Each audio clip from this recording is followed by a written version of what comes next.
বর্ণনা করেছেন, ইন্নাল্লাযীনা আমানু ওয়া আমিলুস সালিহাতি লাহুম জান্নাতুন তাজরি মিন তাহতিহাল আনহার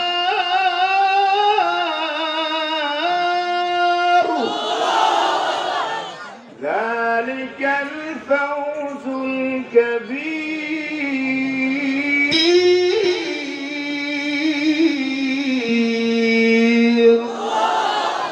আল্লাহ রাব্বুল আলামিন বলেন, যারা ইমানদার নেক আমল করবে তারা সুমহান জান্নাত পেয়ে যাবে।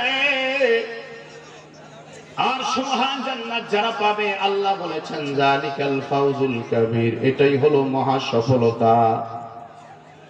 প্রধানমন্ত্রী হয়ে যদি জান্নাত পাওয়া না যায় তাহলে সফল নয়, সফল নয়, সফল নয়। আমেরিকার প্রধানমন্ত্রী এতদিন ছিলেন আমার বন্ধুগণ, আমেরিকার প্রধানমন্ত্রী ডোনাল্ড ট্রাম্প ছিলেন এতদিন পর্যন্ত, এখন আসলেন জো বাইডেন। ওরা মানুষ দেখতে খুব সুন্দর, কিন্তু আসলে যদিও গোটা দুনিয়ার বড় দেশের প্রধানমন্ত্রী, কিন্তু তারা সফল নয়, সফল নয়। কারণ তারা মৃত্যুর পরে জান্নাত পাবে না, যেহেতু ঈমান নাই, আমল নাই। ঈমান আমল যার নাই, সে কখনো আল্লাহর জান্নাতও পাবে না, সফলতাও অর্জন করতে পারবে না, ঠিক কিনা? এই জন্য সফলতা অর্জন করতে হলে ঈমান আমলের দরকার আছে না নাই? ও আমার বন্ধু, ইমানদাররা সফল, ইমানদাররা সফল। ইমানদাররা জান্নাত পেয়ে সবচেয়ে বড় সফল হয়ে যাবে। এই জন্য হাদিসে পাকে পাওয়া যায়, এই দুনিয়ার জমিনে একজন বান্দাকে আল্লাহ অনেক নিয়ামত দিয়েছেন, ঘর বাড়ি, দালান কোঠা, ধন সম্পদ, সন্তান সন্ততি আল্লাহ অনেক দিয়েছেন, কিন্তু সেই মান নিয়ে কবরে যেতে পারে নাই। কিয়ামতের ময়দানে আল্লাহ তাকে ডাক দিয়ে বলবেন, হে আমার বান্দা, তুমি আমার সামনে হাজির হও।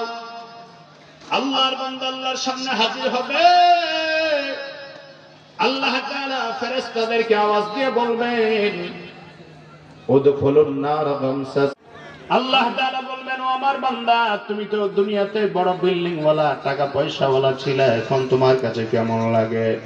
আল্লাহর বান্দা ডাক দিয়া বলবে, মা মাসানি আন্নাজুকাতু, আমার কাছে মনে হয় যেন দুনিয়াতে আমার কিছুই ছিল না, কিছুই ছিল না।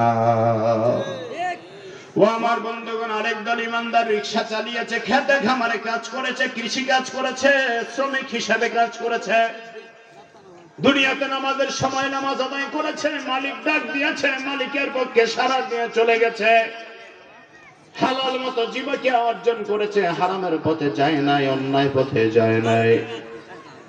এমন আল্লাহর বান্দাকে আল্লাহ ডেকে বলবেন, হে আমার গোলাম, সামান্য সময়ের জন্য তুমি জান্নাতের ভিতরে একটু প্রবেশ করো। উদখুলুল জান্নাতা গামসা, সামান্য সময়ের জন্য জান্নাতে একটু প্রবেশ করো। আমার বন্ধুগণ, আল্লাহর বান্দা জান্নাত থেকে বের হয়ে এসে বলবেন, মা মাসানিয়াদ দুরকাত, দুনিয়াতে আমি যে কষ্টে ছিলাম, একবেলা খেলে আর একবেলা খাবার পেতাম না, ঘরের মধ্যে ঘুমাতে গেলে দেখা যেত আমার ঘরের উপর দিয়া, চালের উপর দিয়া পানি টপ টপ করে বেয়ে পড়ে। আমার এটার কোনো কষ্টের কথা মনে নাই, সব কষ্ট আমি সামান্য জান্নাতের ভিতরে ঢুকার পরে ভুলে গিয়েছি। সুবহানাল্লাহ। ও আমার বন্ধুগণ, আমার আল্লাহ তো কৃপণ নয়, আমার আল্লাহ জান্নাত বানিয়ে বসা আছেন। আল্লাহ ডাকতেছে, বান্দা তুমি জান্নাতের দিকে আগাও, জান্নাতের দিকে আগাও। আল্লাহ বলেছেন, ওয়াসারিউ ইলা মাগফিরাতিম মির রাব্বিকুম ওয়া জান্নাহ, ও আমার বান্দা তুমি জান্নাতের দিকে আগাও, জান্নাতের দিকে আগাও। সহিহ বুখারীর হাদিসে কুদসিতে আল্লাহ তাআলা বলেছেন, ইযা তাকাররাবা ইলাইয়া আবদি শিবরান তাকাররাবতু ইলাইহি যারাআ, বান্দা যদি জান্নাত পাওয়ার জন্য এক বিঘত আগায়, আল্লাহ বান্দাকে জান্নাত দেওয়ার জন্য এক গজ আগায়।